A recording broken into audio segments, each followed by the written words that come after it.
Michael Bisping hit the lotto. Man, Michael is a good talker, never quits, and has a decent skill set. But because of his subpar skills and subpar athleticism, he basically won the lotto with the left hook that he dropped Rockhold with. Everyone sees nothing but vulnerability and opportunity with Bisping. Now you have a potential middleweight championship fight with a 170-pound GSP, with a guy who just got his gallbladder removed in Anderson Silva, and a 45, almost 46-year-old Dan Henderson, who truthfully is a legend, but just not a championship contender at this point in his career.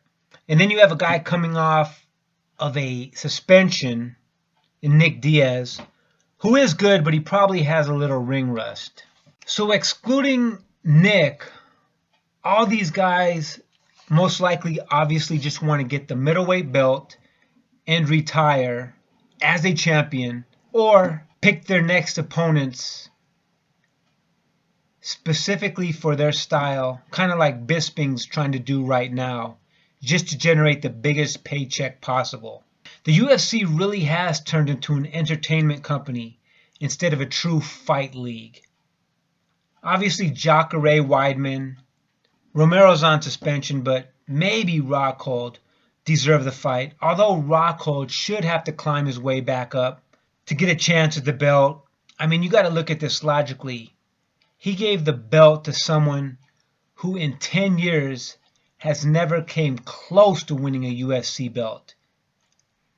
He was always eliminated in contender fights. I mean, you can say he was robbed of the Chael Sonnen fight.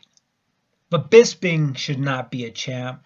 Rockhold lost to someone who just right now, in my opinion, is not championship material. It seems like Rockhold was trying too hard to be Conor McGregor with all this visualization talk, all this cashing big checks. He's trying to collect checks. I mean, Rockhold should have to face either Romero coming off suspension, a Tim Kennedy, something like that before he's even talked about getting a title shot. I mean, he got knocked out cold by someone who truly is just a subpar fighter at this point in his career. But anyway, it's comical to me. But who do you guys think Rockhold should fight next? He obviously won the lottery, and he did good, man. He came on 2 weeks' notice and just knocked Rockhold out.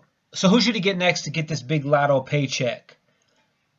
I mean, should it be Henderson, Nick Garcia, who's truly a 170-pounder, GSP, who's a 170-pounder? I mean, even Anderson Silva wants this, but he just had gallbladder surgery, but that doesn't stop the talk. I haven't quite figured it out yet. I mean, they're all going to be interesting fights, like I said, just because of Bisping's vulnerability. I mean, you can pull up 170-pounders who have a lot of ring rust, and they still most likely could beat this guy. But you know the promotion is going to be interesting with Bisping talking it up. Anyways, just a quick video. Let me know what you guys think. Take care. Have a good evening.